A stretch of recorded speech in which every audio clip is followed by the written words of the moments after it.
I'm still sick, so if I sound nasally, that's why. But I just wanted to make my final video of the year where I wrap up all the books that I read because that's what makes me happy. I've had a really good reading year. For the first time, maybe ever, I've easily hit my reading goal. Who is she? My reading goal was 20 books, so I'm just gonna rank all of the 20 books that I read this year. So let's get into it. Coming in at number 20, my least favorite book of the year. It's, oh man, I feel like I'm gonna make some people mad with this. It's also the last book I read, and I didn't get it. I don't understand because so many people love this book. It's a classic, and that's Northern Lights by Philip Pullman. Northern Lights is a young adult fantasy in which a young girl travels with her animal demon to the Arctic to find her lost friend and her uncle, and through this journey she learns the truth about her identity. Yeah, man, I was not getting it the entire time. I think it may have been because I was reading it on audiobook and the way the audiobook was done was very like strange to me. Every character had their own voice actor and there was a lot of background noise. It was almost as if I was listening to a movie. Everything felt very much like we're going from scene to scene and I'm just getting snippets of what's going on, but I could never really get the full picture of like, yeah, what was going on? What were the characters really going through? Like, I couldn't like connect with it at all. I just don't understand why it was so bad. Like, it was so bad. Coming in at number 19 is another book I didn't like. And this is another book that I feel like a lot of people do like, so like, don't be mad, but it's Children of Blood and Bone. Once in enchanted land, Orisha's magic vanished without a trace, leaving those who wielded it enslaved to a ruthless king. But now magic is returning, and one girl has the chance to turn the tide. I read this book thinking I'd find like a YA fantasy that I could really like get lost in. I found this to be exceptionally bland. It was like the most predictable book ever to me. Like I knew exactly what was gonna happen at every corner. Yeah. And I don't know, it's got like the enemies to lovers trope, but I wish there was more enemies and less lovers. But that's just me. That might literally be a me thing. It didn't excite me at any moment. And I just thought that was sad because I had like high hopes for it. So yeah, did not like that book. Number 18 is another book I really disliked. I have beef with this book. And that's Magic Lessons by Alice Hoffman. Magic Lessons is a historical fantasy about a woman accused of witchcraft in Salem and how she brings about the love curse that will haunt her family for generations to come. I read this on audiobook. I have a reading vlog about this if you want to hear my in-depth opinions. On the one hand, I loved the sort of autumn, witchy, spooky vibes, but I didn't like the writing style. I thought it was very almost like bird's eye view, looking down onto all the things that were happening, but we never really got deep into what our characters were feeling. Also, our protagonist was the most, I don't understand why she made so many dumb decisions. Every decision she made, I was like, girl, no. But yeah, it might be for some people. Like, I think the writing style is like, that's just like a personal thing. I really don't like this type of writing style, but maybe some people do. So, you know, coming in at number 17 is, I don't know if this is like allowed to be on the list technically because I DNF'd this book. I still count a book I DNF as a book I read because I've given it a proper shot. Like, I don't DNF books after 50 pages. Like, I really got into it, right? But I just didn't want to finish it because it was so boring. Ninth House by Leigh Bardugo. Alex Stern is a student at Yale who is part of an organization called Ninth House that oversees the secret societies on campus that deal in arcane magic. She's selected due to her unique ability to see ghosts. But the more she learns about Ninth House, the more she realizes there's a lot more to Ninth House than it seems. This was probably my biggest disappointment of the year because I really like Leigh Bardugo's writing. I just found this to be so boring. Like, I could not get myself to care. I just couldn't do it anymore. It's a long book. I was like, you know what? I'm not I don't care enough to know what happens at the end. This is a book that like some people like, some people dislike, and I guess I fall into the dislike pile. I'm sorry. At 16, we have Beautiful World, Where Are You by Sally Rooney. Beautiful World, Where Are You follows four people in their late 20s to early 30s as they love each other, hate each other, desire each other, delude each other, get together and break apart, all the while trying to find a way to believe in a beautiful world. This is the first and only book that I've ever read by Sally Rooney, and I picked this one because I genuinely thought that it would be like for me, because like the themes are themes that I personally think about a lot, and so I really thought it would like resonate with me. But I just could not get over the annoying characters. And I know this is a thing with Sally Rooney books that a lot of people have issue with, is like she writes characters that are not necessarily likable. I didn't think that would be a problem because I love unlikable characters generally, but in this case, I don't know. I was annoyed with them. For example, we have these two women who are friends, very good friends apparently, allegedly. They write these letters to each other in which they're like super passive aggressive towards one another, and I'm like, why are you guys being so rude and passive aggressive? You guys are supposed to be friends. Like, I would never. And then there's like two guys that are like the main love interests of these two girls. One of them I liked. His name was Felix. He was kind of like, he was problematic, but like he owned up to it. But then this other guy, I forgot his name, but I did not like him. I wish there was a little bit less me being annoyed at the characters. But again, that's like, it might be a me thing. Like, I understand why some people really like this book. I get it. I think from now on, we're getting into the territory of books I liked. You know, we're like in the mid tier. And at number 15, I've got What I Talk About When I Talk About Running by Haruki Murakami.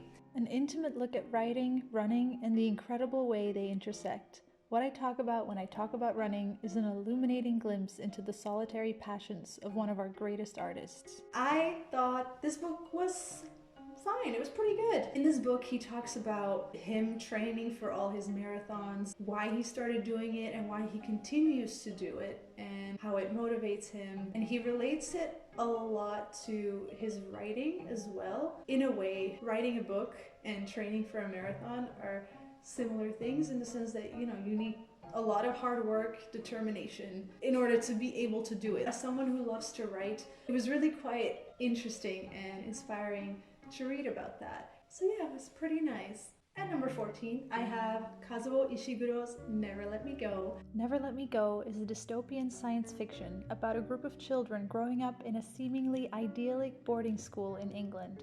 As they grow into young adults, however, they slowly learn to come to terms with the haunting reality that awaits them. This one I liked alright, but I was still disappointed with it because like I was fully expecting this to be one of my new favorite books, and it just wasn't.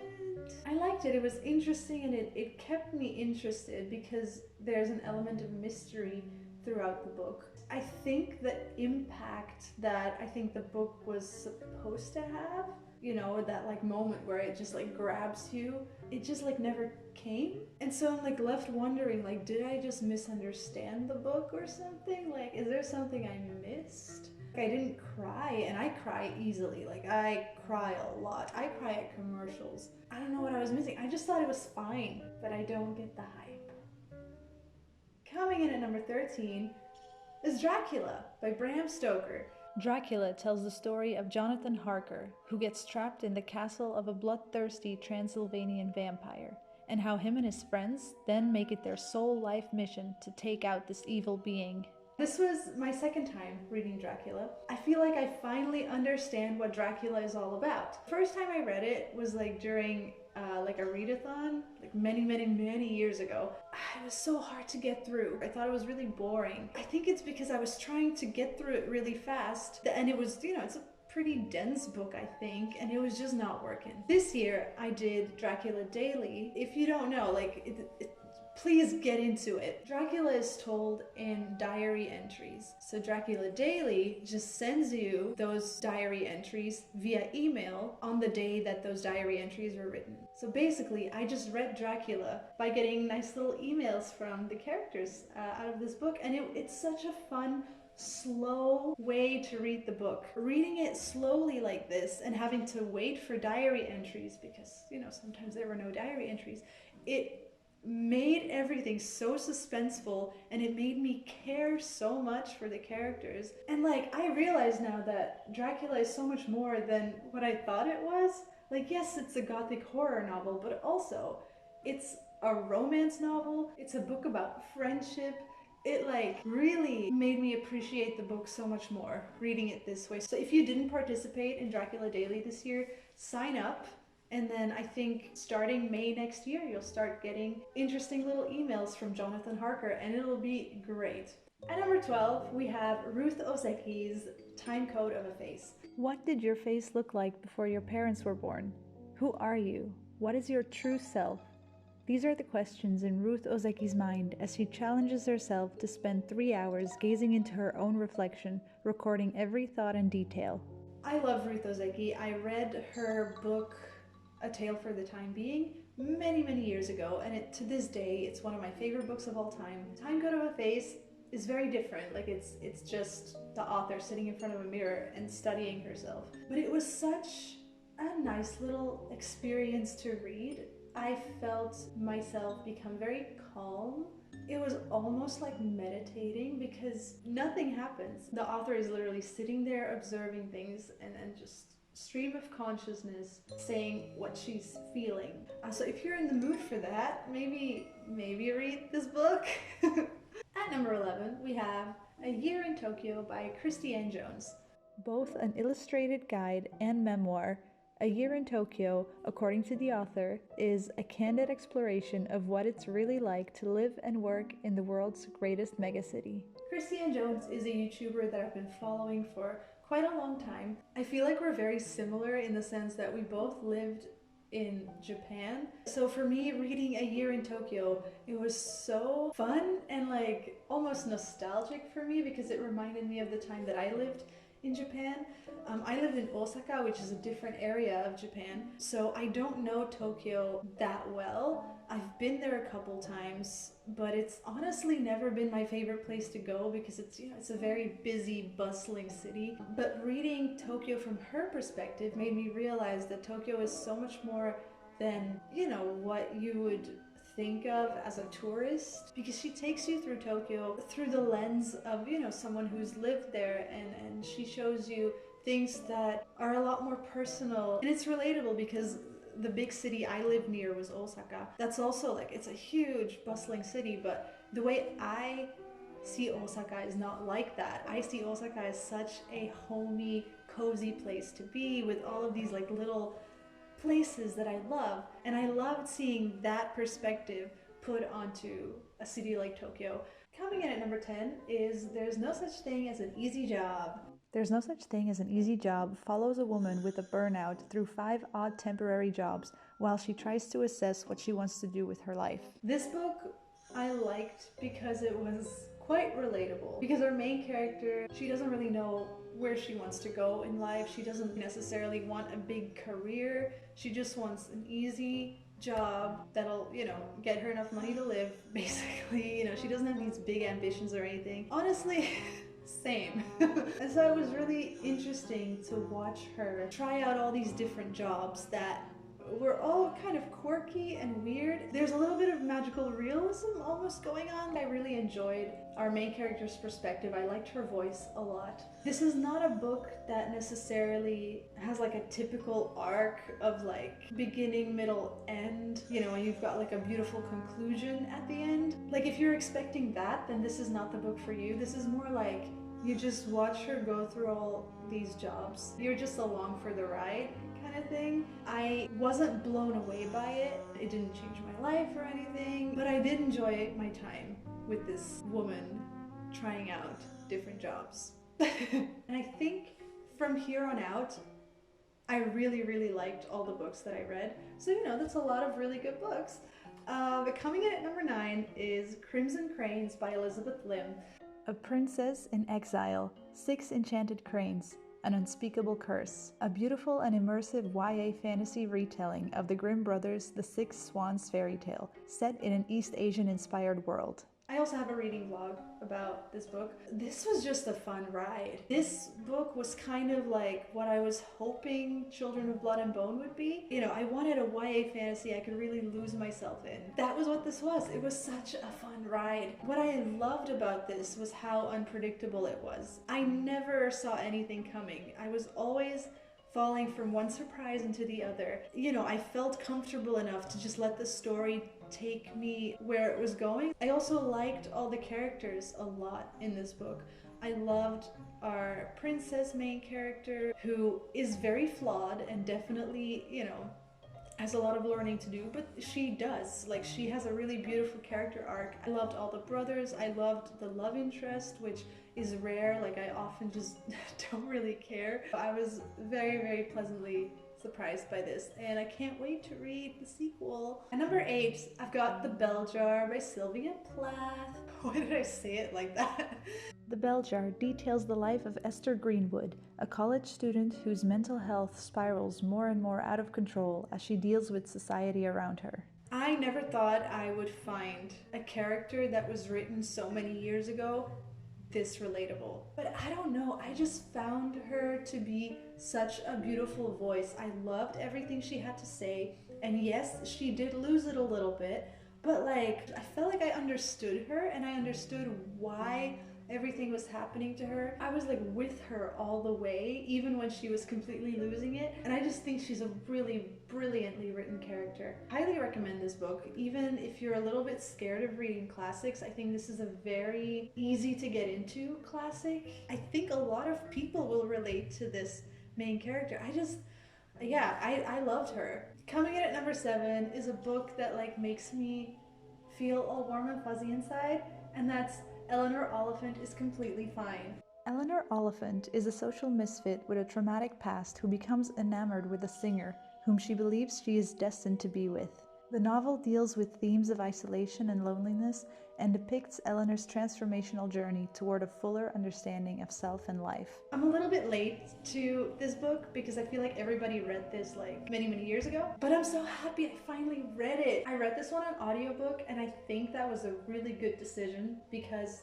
the voice actor was incredible. This book takes place in Glasgow, I believe. There was such a warmth to all the characters because of the accent, I think. I don't know if that's what it was, but I fell completely in love and cared so much for the characters in this book. Both Eleanor and, what's his name? Her good friend that she makes. I would die for these two people. I love them so much. I think this book says a lot about empathy and kindness. I mean, it is a difficult book to read at times. It talks about mental health and trauma. Definitely check your trigger warnings. But overall, I find this to be such a hopeful, beautiful book. Oh, I just love Eleanor so much. And what's his name? In any case, I love him. At number 6, I've got The Forest of Wool and Steel by Natsumi Ashita. Tomura is 17 when, almost by accident, he hears the old piano in his school's gym building being tuned by Mr. Soichiro Itadori. From then on, we follow his poetic, inspirational journey of becoming a piano tuner himself. This book is one of the most beautifully written things I've ever read. Like, the prose in this is so beautiful. It's very poetic, so if you're into that kind of, I know it's like not for everyone. I just spilled my drink. It's also a book that is a lot more about the vibes than it is about the story beats itself. There's not a lot of action going on in the story. You're just following this man and as he's trying to become a piano tuner and as he's like honing his skill. I think the book talks a lot about having a dream and pursuing your dream and hard work and determination. It talks about the arts. It talks about music. If you're into music, you have to read this book. Oh my god, especially if you play piano. At number 5, I've got Miyako Kawakami's Heaven.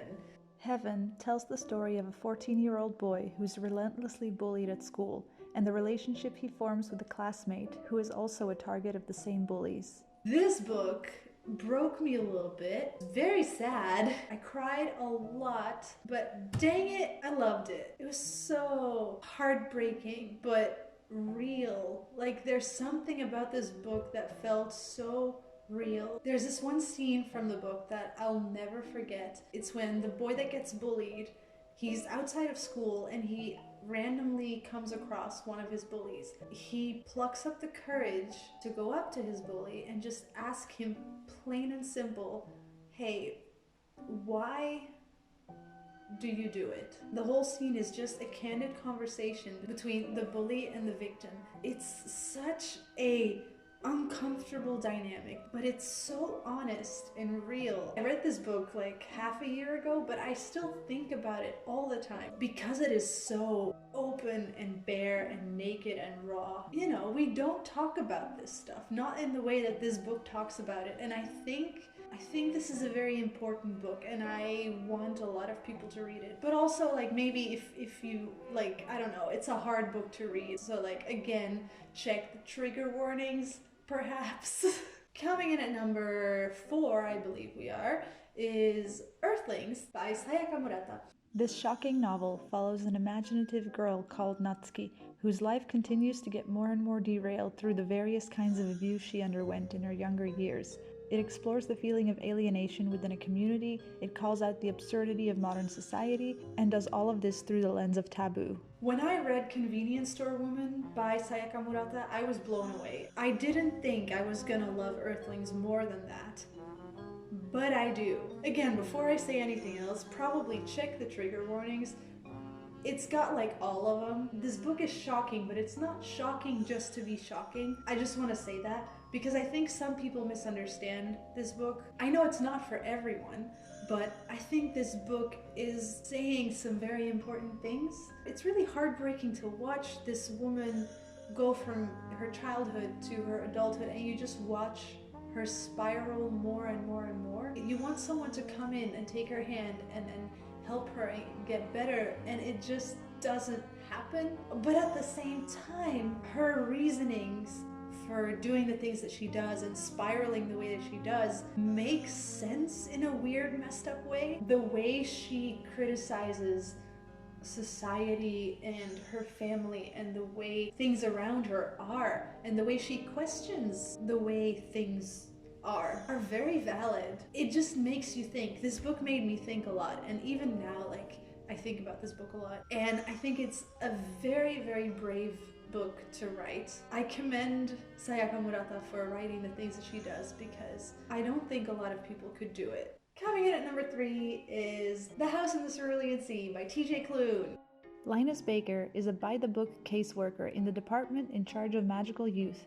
He's tasked with determining whether 6 dangerous magical children are likely to bring about the end of the world. Arthur Parnassus is the master of the orphanage, and he would do anything to keep the children safe, even if it means the world will burn, and his secrets will come to light.